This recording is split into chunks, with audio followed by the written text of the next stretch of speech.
దేవునితో ఉండడం ముఖ్యంగా నేర్చుకోవాలి. ఎన్నో వ్యాధుల చేత బాధపడుతూ ఉన్నాం. ఆ వ్యాధి మనలో నుండి పోవాలంటే ఒకరికి చెప్పుకుంటే పోతుందా? ఒకరితో పంచుకుంటే పోతుందా? ఒక జబ్బు కలిగింది, ఆ బాధ ఎవరికైనా చెప్పుకుంటే పోతుందా? పోదు. అదే నువ్వు ఆ బాధ వచ్చినప్పుడు మోకరించి ప్రార్థించు, మొరపెట్టు, ఆయనపై నువ్వు ఆధారపడి ఉండు. ఎప్పుడైతే మనం ఆయనపై ఆధారపడి ఆయనను ఆనుకొని ఉంటామో ఖచ్చితంగా మనకు విడుదల వస్తుంది. మన జీవితంలో విడుదల రావట్లేదు అంటే నీవు నీ సమస్యలు, నీ బాధ, నీ కష్టాలు నీవు ఆయనతో పంచుకోలేకపోతున్నావు. లేఖన గ్రంథంలో రాయబడిన మాట చూసుకుందాం. మత్తయి సువార్త 11వ అధ్యాయము 28వ వచనము. ప్రయాసపడి భారము మోసుచున్న సమస్త జనులారా నా యొద్దకు రండి, నేను మీకు విశ్రాంతి కలగజేతును. హల్లెలూయా. ఎక్కడికి రమ్మంటున్నాడు? క్రీస్తు దేవుని దగ్గరికి, యేసే దగ్గరికి రమ్మంటుండు. మీరు నా యొద్దకు వస్తే మీకు విశ్రాంతిని ఇస్తాను, మీకుంటున్న ప్రతి సమస్య నుండి విడిపిస్తాను, ప్రతి కష్టాల నుండి విడిపిస్తాను, బాధల నుండి విడిపిస్తాను అని వాక్యంలో రాయబడిన మాట మనం ప్రతిరోజు నెమరు వేసుకోవాలి. ఒక బాధ, ప్రతి మనిషికి సమస్య, ప్రతి కుటుంబంలో సమస్యలు, ఇవి తీరాలి అంటే ఎవరెవరికో చెప్పి మనము మరి ప్రార్థన చేసుకోకుండా అందరితో పంచుకుంటే కాదు. మొన్న ఒక పాస్టర్ గారు, మన జార్జి గారు ఒక మాట ఏం చెప్పారమ్మా? అమ్మగారితో ప్రార్థన చేయించుకోవడం కంటే మీరు ప్రార్థించుకోవడం మేలు, మీరు ప్రార్థించుకోవడం మేలు. దేవుడు అద్భుత కార్యాలు జరిగిస్తాడు, ఆశ్చర్య కార్యాలు చేస్తాడు. మేము ఒక చిన్న ప్రేయర్ చేస్తాం, కానీ మీరింటికి వెళ్ళి దేవునిలో అంటుకట్టబడి మీరు మొరపెట్టినట్లయితే సమస్త కార్యాలు దేవుడు జరిగిస్తూ ఉంటాడు. హల్లెలూయా. ఒక ఊర్లో ఒక ఇద్దరు యవనస్తులు, ఇద్దరు కూడా చాలా ఫ్రెండ్స్గా ఉన్నారంట. వారు మరి కాలేజ్కి వెళ్తున్నారంట. ప్రతిరోజు కాలేజ్కి వెళ్తున్నప్పుడు ఒక యవనస్తుడు మంచి ఆస్తి కలిగిన వ్యక్తి, ఒక యవనస్తుడు చాలా ధనం లేని పరిస్థితి. ఇద్దరు ఫ్రెండ్స్గా ఉండి కాలేజ్కి వెళ్తున్నప్పుడు ఈ ధనవంతుడిగా ఉంటున్న ఆ యవనస్తుడికి ఒక 4 ఫ్రెండ్స్ ఉన్నారంట. వారితో పాటు వీడు కూడా ఒక ఫ్రెండ్. మొత్తము వీరు 6 కలిసి ఇక వారు ఎక్కడికి వెళ్ళినా కలిసి వెళ్ళేవారంట. కానీ ఎప్పుడు చూసినా వీరు ప్రయత్నం అంతా కూడా మరి అనేకమైన ఆశలు, లోకానుసారంగా తిరుగుతూ ఉండేవారంట. ఆ ఏమీ లేని వ్యక్తి కుర్రోడు చదువుకుంటూ ఉండేవాడంట.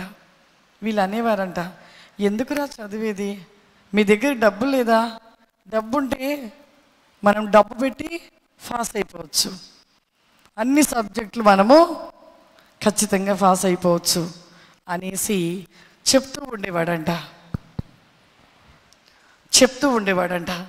అయితే ఆ కుమారుడు అనేవాడంట, నేను ఒకవేళ డబ్బున్నా కానీ నేనైతే పెట్టను, నేను దేవునిపై ఆధారపడి ఉంటున్నాను, మేము నమ్ముకున్న యేసయ్యపై ఆధారపడి ఉంటున్నాను అన్నప్పుడు వారు నవ్వారంట, బాగా నవ్వారంట.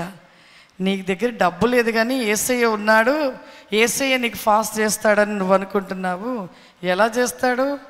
అస్సలు చేయడు నిన్ను. మా దగ్గర డబ్బు ఎంతో ఉంది, ఆ డబ్బు పెట్టి మేము ఎలాగైనా పాస్ అయిపోతాం అని ఒక మరి ఆశతో ఆలోచన కలిగి ఉంటున్న ఆ యవనస్తులు ఆ 4 పాటు ఈ ఒక వ్యక్తి 5, వీరు 5 అయ్యారు. ఇంకొక లేని అబ్బాయి ఒక వ్యక్తి, 6వ వ్యక్తి. ఆ కుర్రోడైతే నేనైతే దేవునిపై ఆధారపడి ఉంటున్నాను, దేవుడే నాకు తోడే ఉన్నాడు, దేవుడే నా పట్ల కార్యం చేస్తాడని ఈ కుర్రోడు అంటున్నాడు.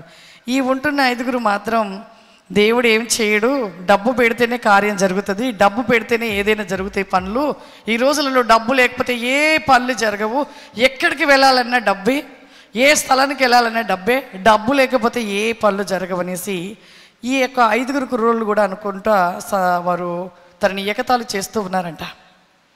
ఇక వాళ్ళకి ఎగ్జామ్స్ వచ్చేసాయి. అమౌంట్ తీసుకునేటోళ్ళు ఉంటారు కొంతమంది, కొంతమంది తీసేసుకొని సరే ఓకే పాస్ అయిపోతావు, ఏం భయపడద్దు, చాలామంది అలా పాస్ అయ్యేటోళ్ళు కూడా ఉన్నారు. అలా తీసేసుకొని నేను పాస్ అయిపోతా, ఏం కాదు, ప్రాబ్లం లేదన్నారంట. కానీ ఇక సబ్జెక్టులన్నీ రాశారంట. రాసిన తర్వాత పేపర్స్ దిద్దాక వీళ్ళు చాలా హ్యాపీగా ఉన్నారు. కానీ ఈ అబ్బాయి కూడా హ్యాపీగా ఉన్నాడు. వీళ్ళకి అనిపిస్తుందంట, ఏంటి వీడు కూడా హ్యాపీగా ఉన్నాడు, మనమంటే డబ్బు పెట్టాం కాబట్టి పాస్ అవుతాము, వీడు ఎలా పాస్ అవుతాడని వీడు కూడా సంతోషంగా ఉన్నాడు అనుకుంటున్నారంట. కానీ రిజల్ట్ వచ్చిందంట. రిజల్ట్ వస్తే ఈ 5 ఫెయిల్ అయ్యారంట, వీడొక్కడు పాస్ అయ్యాడంట. హల్లెలూయా. చూడండి ఎంత గొప్ప దేవుడు. వారు డబ్బు పెట్టినా కానీ అక్కడ పాస్ కాలేదు. ఏ ఒక్క రూపాయి పెట్టకుండా యేసయ్యపై ఆధారపడి దేవునిపై ఆధారపడి ఉంటున్నాడు, ఆ బిడ్డ పాస్ అయ్యాడు. ఇప్పుడు మనము కూడా ఈ లోక ధనము, ఆస్తి, బంగారము ఇవన్నీ కూడా వ్యర్థమైనవి. నీవు ఆధారపడుట, నీవు నిత్యము కూడా దేవునిని ఆనుకొని ఆధారపడి నువ్వు నిలిచి ఉంటే ఏ కార్యమైనా నీ పట్ల జరిగించబడుతుంది. అది ఎంత కష్టమైన, ఎంత ఇబ్బందికరంగా ఉన్న పనైనను దేవుడు అద్భుతంగా ఆ కార్యాన్ని, ఆ పని జరిగిస్తూ ఉంటాడు. హల్లెలూయా, హల్లెలూయా. అందుకే దేవుడు ఆ మాట నా మనసులో ఎప్పుడు ఉండిపోతుంది.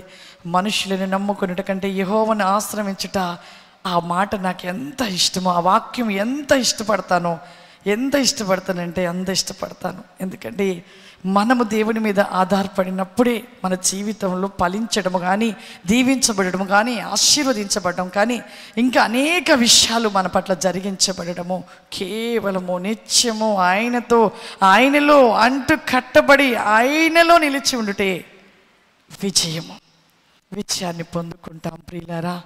కాబట్టి ప్రతిరోజు కూడా మనము ఇరుగు పొరుగు వాళ్ళకి చెప్పుకోవడం కాదు, రక్త సంబంధులకు చెప్పుకోవడము కాదు, అనేకులకు చెప్పుకోవడము కాదు. కానీ నీకు బాధ వస్తే, నీకు ఒక సమస్య వస్తే, ఒకవేళ నీకు ఒక వ్యాధి వస్తే నీవు మోకరిల్లి ప్రార్థన చెయ్యి. నీ మనసు, నీ దృష్టి, ఆలోచన దేవునితో నిలుపు. ఖచ్చితంగా నువ్వు విజయాన్ని పొందుకుంటావు. నీ కుటుంబంలో అన్ని విషయాలలో దేవుడు ఆశీర్వదిస్తాడు, దీవిస్తాడు. అనుకున్న దానికంటే, ఊహించిన దానికంటే దేవుడు గొప్ప ఆశీర్వాదాల చేత నింపుతాడు. అలా నిలిచి ఉన్నట్లయితే గొప్ప మేలులు పొందుకుంటాం.